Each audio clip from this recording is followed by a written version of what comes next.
The apartheid, it means the system of racial segregation established in 1948 by Nazi sympathizers in South Africa and was overthrown in 1991. This initiative aimed to separate people based on racial criteria. The scheme was to distinguish whites from mestizos, Hindus and blacks.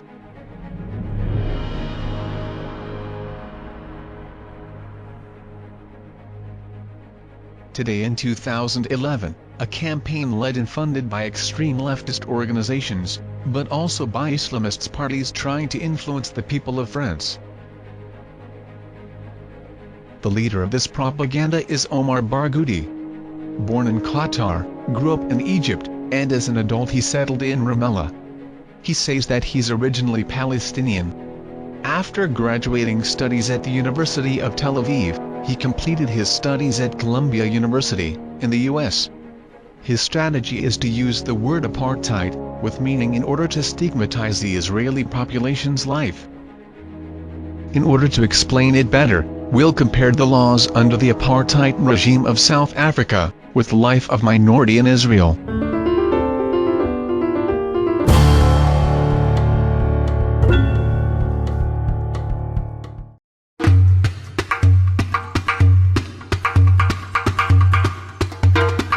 La loi délimite des zones de résidence selon les catégories raciales. The law delineates areas of residences according to racial categories. White and non-white live in separate areas, no mixtures. All blacks must be administratively reserved according to their ethnic origins. Here an afternoon at the restaurant The Old Man in the Sea, in the neighborhood of Jaffa in central Tel Aviv. Do you see any racial separation?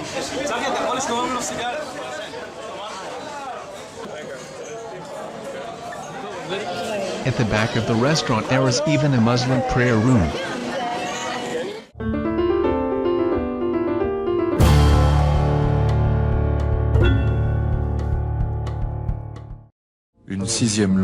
The sixth law for blacks finally fixed the conditions for an education more common than for whites, and the cost will be 20 times lower. After all, recalled the Prime Minister, blacks are just hewers of wood and drawers of water. They have no need of useless knowledge. In Israel it is just the opposite. An Israeli young Arab Muslim has even reached the finals of a competition regarding Jewish history. Mariam made the final contest of general knowledge of the State of Israel and Eretz Israel geography, in which the questions were based on Jewish history. There are places I travel to with my family. I know them. You read much? Yes, but I love TV, and it prevents me from reading. Like everyone else speaking before camera, it is impressive.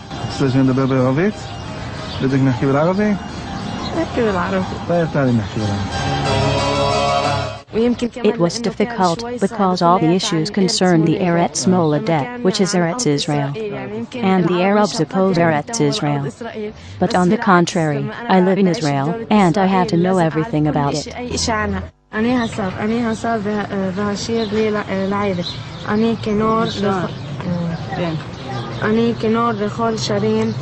Mariam read the poems of her favorite poet. This poet is Rabbi Shlomo ben Gavriel.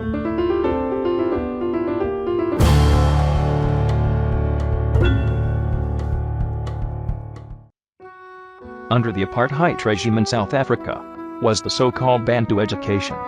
The Bantu education system did not teach science or math. Even if universities were non-white, the separation government wanted the black people to integrate as farmers, never as scientists or mathematicians. Does anyone think that in South Africa, apartheid allowed black to be a surgeon doctor? Dr. Rania El-Khatib is the first Israeli Arab woman to become a plastic surgeon. She works in the Rambam Health Care Center, the largest hospital in northern Israel.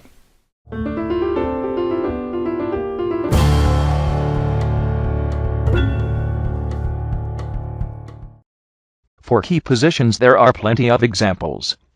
Majali Wahabi is an Arab, former chairman of the Israeli Knesset. He served as president of Israel in February 2007 and former deputy foreign minister and deputy speaker of the Knesset.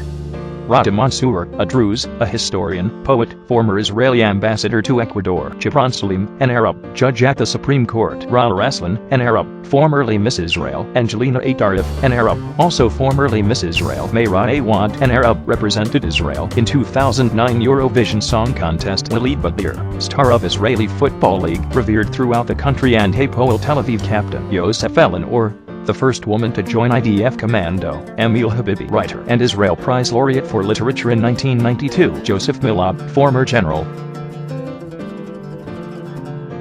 Is it apartheid? Israeli-Palestinian conflict is the result of a paradox. Here are the results of a survey conducted based on a scenario in which future Palestinian state will be created. It turns out that the majority of Palestinians in East Jerusalem would rather be citizens of Israel over Palestinians. The full survey details can be found at the internet www.pechterpals.com. If so, what are the extreme pro-Palestinians French speak about? They talk about Israel, but on the West Bank. According to them, Israeli Jews, Christians, and Muslims need to get in line with the views of the extreme left. They say Israel must live with and along with those who regularly preach Jew is a monkey, and that Israel must disappear from territory of large Palestine. A small school, Palestinian children are educated on the extreme doctrines and principles in primary school. These schools are funded partially by European officials for reasons of humanitarian aid and funding sources that refuse to identify themselves by name.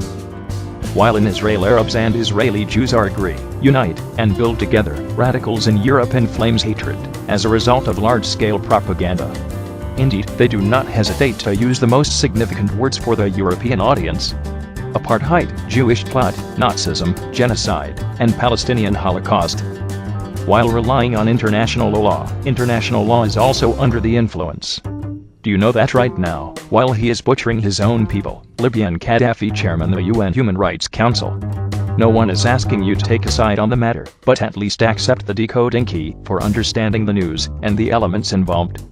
Just for example, if we wanted to describe the concept of apartheid today, what was the situation of Copts in Egypt? After the last revolution in Egypt, on the 24th of February, 2011, the Egyptian army bombed monastery injuring several people. Have you heard about this on the news? If tomorrow would have been established a Palestinian state alongside Israel, this would have called a Yud and Reign country, meaning country without Jews. This is what declared Mahmoud Abbas, a partner for peace.